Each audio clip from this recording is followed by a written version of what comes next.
Bonjour. Alors, ce matin, je voudrais vous poser aussi encore une question. Comment pouvons-nous reconstruire notre vie après avoir passé des épreuves et avoir tout perdu? Mon nom est Adélaïde, je suis coach formatrice de la John Maxwell et j'aide les femmes à reconstruire, à rebâtir leur vie et aussi j'aide les jeunes filles à pouvoir se connecter à leur Dieu et de se laisser remplir d'amour et après rentrer dans ce que Dieu a prévu pour eux. Ce matin, nous allons lire la Bible dans le passage dans le livre de Agé, et lui, il parle de la reconstruction du temple. Et ce temple, vous savez, aujourd'hui, nous qui avons accepté Jésus-Christ, nous devenons le temple du Saint-Esprit. Donc, quand on parle de reconstruire sa vie, nous parlons aussi de reconstruire ce temple. Parce que ce temple-là, c'est là où Dieu viendra habiter, là où son esprit viendra habiter. Alors, nous allons lire ce que Agé a dit à ses auditeurs, de ses contemporains, ceux à qui il s'adressait à ce message. Et nous allons aussi l'adapter à notre vie pour voir comment nous pouvons voir à un certain moment que notre vie, il y a un chaos dans notre vie et nous avons besoin de le reconstruire. Avant ça, je prie. Oui, Seigneur, je te remercie pour ce temps que tu me donnes. Je te remercie parce que tu as tout fait pour nous. Tu nous as permis, Seigneur, de nous approcher du Père et de le laisser nous remplir d'amour, de le laisser le découvrir et le connaître. Et à cet instant, aujourd'hui, c'est pour reconstruire notre vie après diverses épreuves. Nous arrivons à toi et tu nous montres comment reconstruire cette vie, ce temple, comme ici les Israélites devaient te reconstruire leur temple. Je prie pour mon frère, je prie pour ma soeur, que tu puisses ouvrir ses yeux, qu'il puisse se connecter réellement à la bonne source pour pouvoir rebâtir ce qui a été détruit dans sa vie. Alors nous allons lire la Bible. Saint-Esprit, je te laisse la place pour que tu puisses nous conduire. Je vais lire l'introduction comme je fais d'habitude. Ce livre rapporte l'action du prophète Agé en faveur de la reconstruction du temple de Jérusalem après que les Juifs ont pu rentrer de Babylone où ils avaient été déportés. Exilé au début du VIe siècle, il transmet plusieurs discours prononcés de la part de Dieu en cours de l'année. Donc, l'attente d'un temple plus glorieux que le premier et d'une intervention de Dieu peut, par l'intermédiaire d'un serviteur qu'il aura choisi, vont caractériser la nouvelle communauté israélite après l'exil. Par ses exhortations, Agé a incité ses contemporains à sortir de leur résignation, de leur zone de confort et à se mettre au travail en vue de la nouvelle situation que Dieu a préparée. Dieu a préparé une situation pour toi. Tant que tu ne sors pas de ta zone de confort, tant que tu es en train de réfléchir à ce que tu vas gagner, à ce que tu vas faire, ça ne pourra pas marcher. C'est pas moi qui le dis, c'est la Bible qui le dit. Et j'ai vécu la même situation jusqu'au jour où je suis Hawaï. Il ne s'agit pas de moi, il s'agit de lui et de savoir ce qu'il veut que je fasse et que je lui obéisse. Alors là, il dit au chapitre 1, le moment de rebâtir le temple. La deuxième année du règne du roi Darius, le premier jour du sixième mois, le Seigneur adressa au prophète Agé. Il lui ordonna de transmettre ce message au gouverneur de Juda, Zorobabel, fils de Shétiel, et au grand prêtre Yeshua, fils de Yozadak. Agé annonça donc de la part du Seigneur, voici ce que le Seigneur déclare. Le Seigneur de l'univers déclare, les gens de ce peuple affirment que ce n'est pas le moment de rebâtir le temple. Eh bien, est-il normal que vous habitiez des maisons richement décorées et que mon temple soit en ruine, je vous le demande. Moi, le Seigneur de l'univers, réfléchissez à ce qui vous arrive. Vous verrez, vous avez beaucoup semé, mais votre récolte est très pauvre, est très faible.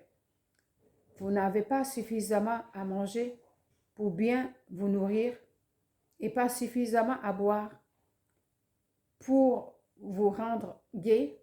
Vous n'avez pas assez de vêtements pour vous vêtir chaud et le salaire du travail s'épuise aussi vite que la bourse perce, qu'une bourse percée. Alors, nous avons une situation ici. Il dit que les gens sont revenus. Et ils avaient, dans l'introduction, ils ont montré qu'il y en a qui voulaient commencer cette œuvre. Mais très vite, ils ont vu que les adversaires étaient là et ils les décourageaient. Ils sont venus et ils les ont empêchés de construire. Ils ont dit, ben, ce n'est pas le moment. Si c'était le moment, le Seigneur allait faire en sorte que je puisse passer à l'action. C'est ce que nous faisons. Il y a quelque chose que nous devons faire. Et tous les jours, on dit, ah non, ce n'est pas le moment. Si c'était le moment, le Seigneur allait faire. Le Seigneur a tout pourvu.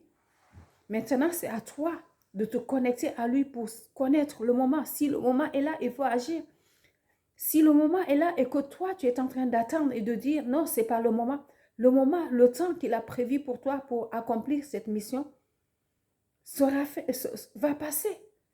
Et encore, tu vas devoir attendre une autre saison pour rentrer dans ce qu'il a prévu pour toi. Alors, si c'est le moment, il faut passer à l'action. Il ne faut pas écouter le message seulement dire, ah oui, c'est bien, mais voilà. Tu t'arrêtes là. Je n'ai pas encore les moyens. Tu ne peux pas les trouver. C'est un cercle vicieux. Est-ce que c'est les moyens qui vont venir et que commence déjà par le peu que tu as et commence à rebâtir. Le temple, ça peut être toi, ça peut être autre chose dans lequel tu dois investir pour permettre à une œuvre de Dieu d'avancer. Tu reçois tous les jours, tu dis, ah c'est bien, et tu t'arrêtes là. Et il dit, à cause de ça, du fait que vous ne pensez qu'à vous, vous ne pensez qu'à semer, oui. Pourquoi vous ne restez pas dans des maisons détruites? Pourquoi vous ne restez pas sans semer? Moi aussi, je vais vous montrer que c'est moi qui commande. Vous semez, mais quand vous semez, vous récoltez de très faibles moyens de ce que vous avez. Vous récoltez que très peu. Il n'y a pas suffisamment pour manger. Vous avez un salaire, mais ce salaire ne suffira à rien parce que le salaire, ça, c'est un secret de Dieu. Quand tu donnes, Dieu te donne. Mais quand tu donnes avec un bon cœur, quand tu donnes parce que tu penses que je vais donner parce que je vais pouvoir, Dieu ne te donnerait. Mais quand tu donnes avec ce bon cœur, parce que tu sais que ce salaire ne t'appartient pas, ça veut dire que tu prends ce que tu as reçu et tu le mets entre les mains de Dieu. Il te dit, va bénir telle personne, elle est dans tel besoin. Mais il faut d'abord connecter à lui parce que tu n'es pas connecté à lui. Tu ne peux pas savoir qui tu peux venir. Tu ne peux pas savoir que telle personne a besoin de soutien à cet instant. Mais si tu es connecté, il te dit, va faire. Même si tu n'as que 10 francs, il te dit, donne les 5, donne les 5.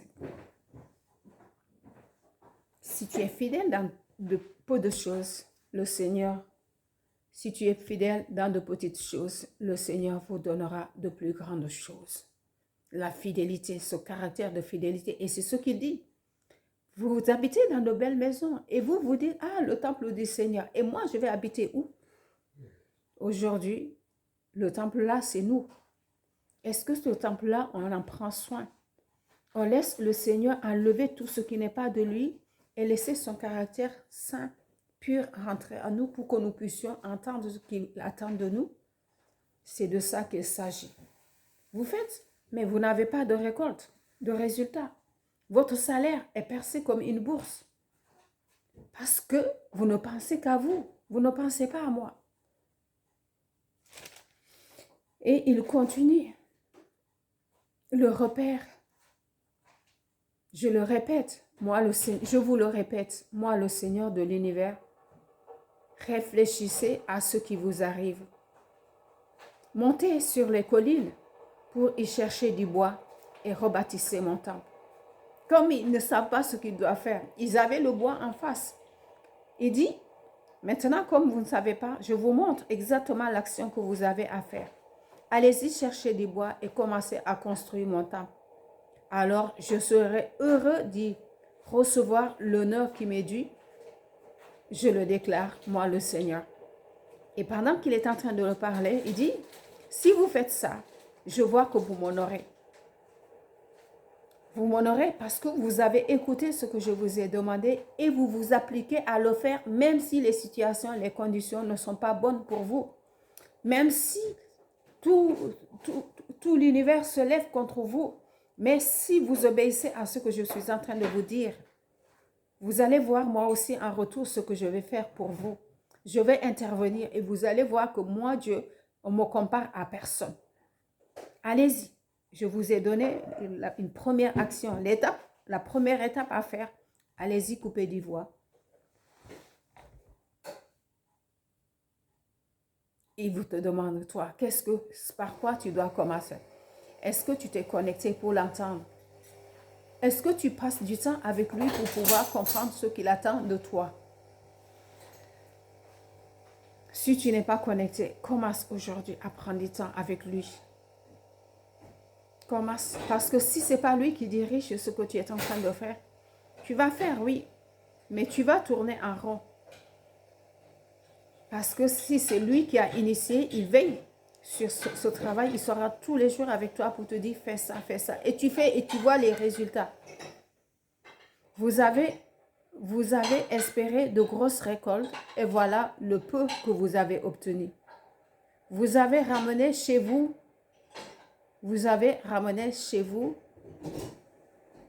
ce que vous avez ramené chez vous est dispersé par mon souffle. Pourquoi cela? Je vous le demande. Moi, le Seigneur de l'univers, je vous demande. Vous avez très peu. Ce que vous allez pouvoir rentrer chez vous, c'est comme s'il y a un voleur qui vient tous les jours, un petit salaire, et tu ne sais pas par où passe ce salaire. Tu es en train de vouloir économiser. Mais à chaque fois, c'est comme si il y a quelque chose. Parce que ton argent là, s'il y a une autre personne qui a mis la main dessus, celui à qui tu l'as confié. Parce que quand on confie à notre chair, à notre ego, l'ego là, c'est l'ennemi qui arrive et qui vole, qui perce tout ce qu'on a pu obtenir. Vous obtenez très peu. Si vous obtenez un petit peu, ce peu-là est encore dispersé. Parce que c'est moi qui dirige. C'est moi qui décide. Alors vous devez m'écouter. J'ai provoqué la sécheresse dans le pays, sur les collines, dans les champs de blé, les vignes, les plantations d'oliviers et les autres cultures. Les hommes et les bêtes ont souffert et votre travail a été compromis. Le travail est compromis. Si nous ne sommes pas réellement, si réellement tu as une mission que le Seigneur t'a appelé à faire, je t'appelle vraiment à te connecter à lui. Je t'appelle. Et si tu ne sais pas par où commencer, viens.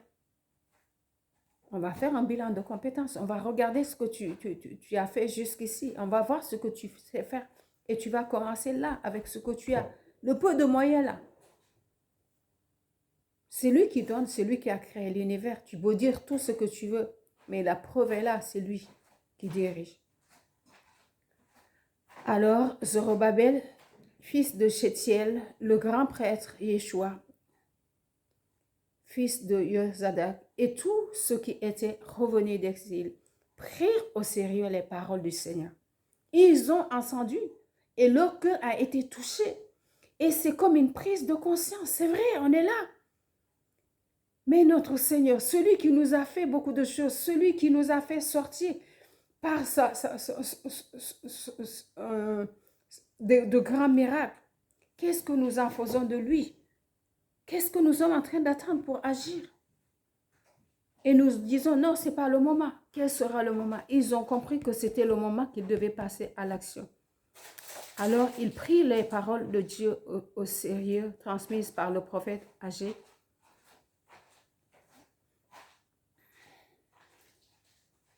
La mission que le Seigneur lui avait confiée, et les membres du peuple reconnurent l'autorité du Seigneur. Les membres, ceux qui ont écouté la parole, ont reconnu l'autorité du Seigneur. Ils n'ont pas dit, ah, Agé là, il nous raconte n'importe quoi. Ils ont pris au sérieux parce qu'ils ont été touchés par la parole de Dieu. Cette parole que tu es en train d'entendre là, peut-être, elle est pour toi. Tu es en train de traverser des situations et tu ne comprends pas pourquoi cette situation est toujours là. Tu tournes en rond dans ta vie. Si tu entends cette parole, il faut réagir, il faut changer. Il faut changer ta façon de vivre. Cherche-le. Connecte-toi à une source qui pourra t'aider à progresser. Puis, Agé, il dit, Dieu transmit, oui, par Agé, Agé remplit ainsi sa mission que le Seigneur lui avait confiée et les membres du peuple reconnurent l'autorité. Lui, il a fait son œuvre. Comme aujourd'hui, je transmets ce que je reçois. Mais si tu dis, ah, ce message-là, c'est pas pour moi, je connais Adélaïde, tu peux, mais voilà, tu continues à tourner en rond. Mais si tu prends ce message au sérieux comme les responsables d'Israël ont fait de Juda ont fait quand ils ont entendu le message, tu peux réagir. Tu peux réagir. Puis, Agé, l'envoyé du Seigneur, leur dérivera le message.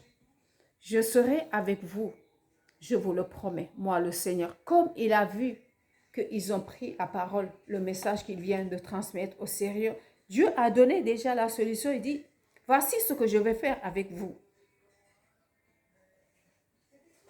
Je serai avec vous. Je vous le promets, moi le Seigneur.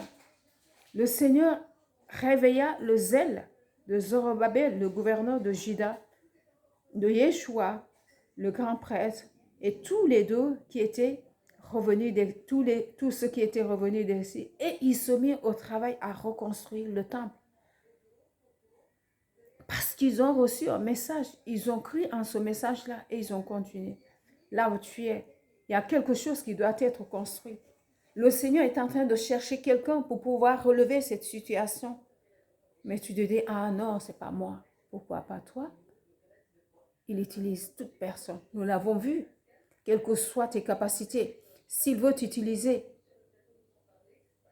il viendra te toucher, toi.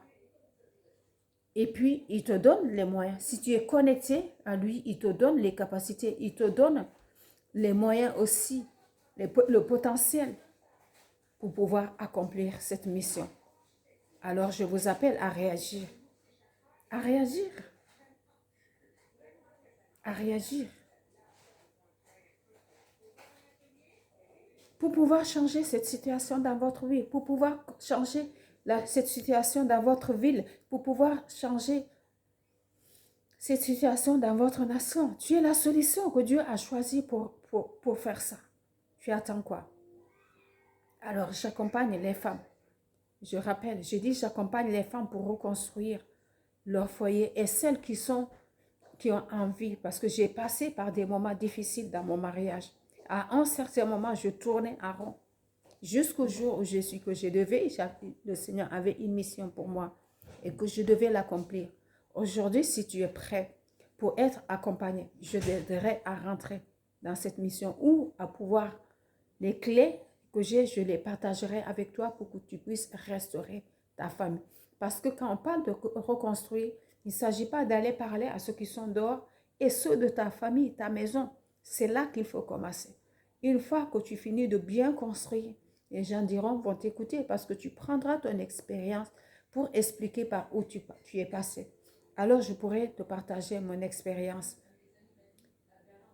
Et tu pourras aussi rentrer dans l'histoire et voilà, accomplir la mission que Dieu a pour toi. Les prêtres, eux, ils ont pris la mission au sérieux. Ils se sont mis au travail pour reconstruire le temple de leur Dieu, le Seigneur de l'univers. Le 24e jour du 6e mois de la même année, ils se sont mis au travail. Ils ont vu l'endroit. Et quand il est prêt à t'utiliser, ils te mettent le lieu où tu peux aller t'approvisionner. Il te met les connexions qu'il faut pour que tu puisses accomplir cette mission. Alors ne restez pas à dire non, je ne fais pas partie. non, je ne peux pas accomplir cette mission. Si, il dit ici, là, y a-t-il parmi vous quelqu'un qui se rappelle combien le temple était splendide autrefois? Or, vous constatez vous-même maintenant. Ne voyez pas, on ne voit plus cette splendeur. On ne voit que des ruines. Levez-vous et allez-y construire. Regarde autour de toi, regarde ce qui se passe. Laisse-toi remplir par le Seigneur. Il te donne ses capacités. Il dit, c'est pourquoi, moi le Seigneur, je vous dis, reprends courage, Zorobabel. Il s'adresse à une personne. Il a parlé de façon générale et il fait un entonnoir et dit, toi que j'ai choisi, toi qui diriges ce peuple, qui est le gouverneur, qui gouverne, prends courage. Moi, le Seigneur, je vous dis, prenez courage, Zorobabel, Yeshua. Vous, grands prêtres, courage, vous tous les gens du pays. Il cite. Donc, il ne laisse personne au hasard parce qu'il considère tout le monde de la même façon. Mettez-vous au travail, je serai avec vous, je vous le promets. Je suis le Seigneur de l'univers, je serai avec toi dans ce que tu vas entreprendre. Je vais te montrer les étapes, je vais te guider. Et dit, lorsque je vous ai fait sortir de l'Égypte, mon esprit était avec vous. Je vous ai fait sortir, j'ai pris cet engagement lorsque je vous ai fait sortir de l'Égypte. Quand je vous ai fait sortir, j'ai dit que je serai avec vous. Je ne vous laisserai pas seul.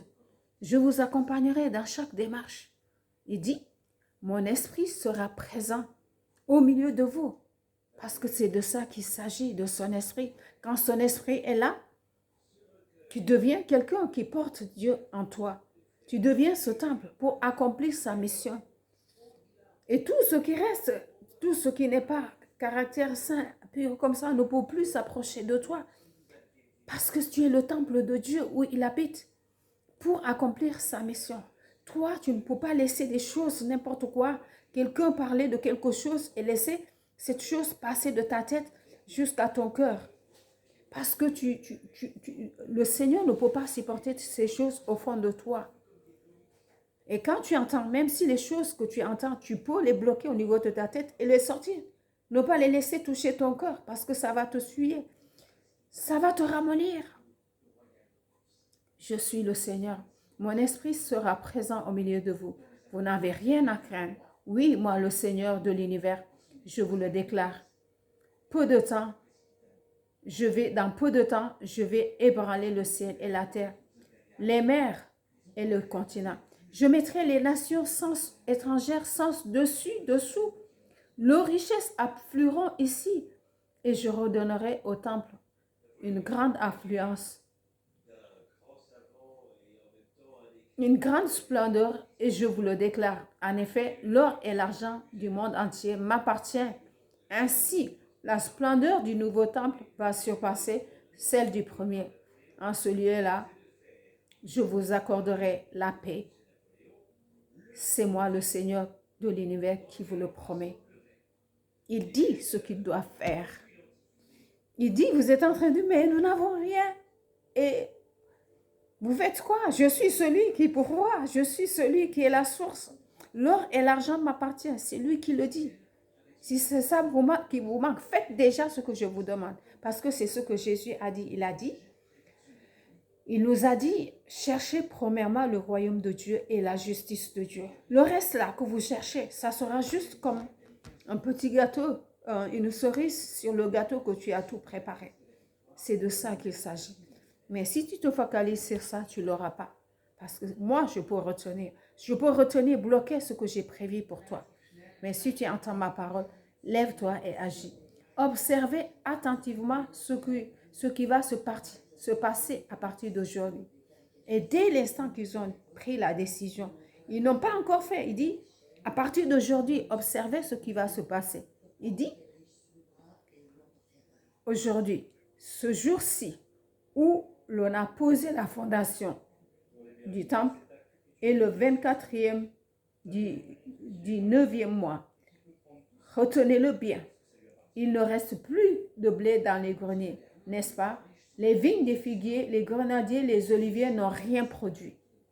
Eh bien, à partir d'aujourd'hui, je vais répandre sur vous mes bienfaits. Ils ont agi, il dit, ah, j'ai vu que vous avez entendu mon appel. Voici ce que je vais faire aussi. Regardez ce que vous avez aujourd'hui et ce que vous allez avoir demain. Parce que ma parole se met tout de suite en marche pour vous. Parce que vous avez obéi à ce que j'ai demandé. Mais ce jour-là, je te confierai une mission, Zorobabel. Je te confierai une mission, toi, Adélaïde. Et toi qui es en train d'écouter, je vais te confier une mission. Tu seras pour moi aussi précieux qu'un cachet personnel, car c'est toi que j'ai choisi pour me servir. Voilà ce que j'affirme, moi, le Seigneur de l'univers. Je vais m'arrêter là parce que, voilà, ce n'est pas un grand livre, c'est deux chapitres, mais un livre rempli de richesses. Et si vous prenez au sérieux ces paroles, passez à l'action pour accomplir la mission que Dieu vous a confiée. Oui, Seigneur, je te remercie pour ce temps que tu nous as donné. Je te remercie vraiment chaque personne qui écoute ce message. Que tu puisses permettre que cette personne voie les résultats comme tu l'as promis. Et la preuve, c'est que ceux qui ont obéi ont vu la main de Dieu. Les choses ont été transformées comme il l'a déclaré parce que quand sa parole, elle sort, elle veille sur sa parole pour l'accomplir. Il ne revient pas à lui sans accomplir ce qu'il a dit. Alors si cette parole-là a touché ton cœur, appelle-moi pour que je puisse t'accompagner, pour que je puisse t'aider dans ton cheminement, pour rentrer dans la terre promise que Dieu a préparée pour toi. Amen. Oui, les Nehulimahata atemit unye uhisi bu nanu nike bulonga bori panu jahale no kolon bamba jo hakani dakwa hono san wanu kane la tuiluja atemit yola juke mu fof ajukana ko elu pa yola ete futi basiet elu pa ta atemit au mu maholi walo ndi blok walo ndikakan eska mu likakan wa hana temita animo kan kata juda nanda honyi mo ani jikan jite fo melu fo yumbom likukan banan ku kan mo fop atemit fop la apule nu hulima fola ban apule nu mo hulim la nabul hulima huna kan wa handalo bum kamano ko mulo na mul kajanten wa hande mul yalo bay ko mulo nu fanye minu ili avance lu honyom mini ili lambeni ni kiteni bulo mulujo parce que ndie bulo ka mo bobo mu ne lamben fo kanala kamuli silam li uya bwaolil min kuili ku baj hujamo li kuini min kuili fof ku nokende wa hana temita apale mu bor min ku kan donc noko molo ndu fanye do honyolam ni li lambe ni fof nuili o haswa atemita fanye nuilu kan bola kla ka jakata nyolo Yesu Kristan jemul kala amen.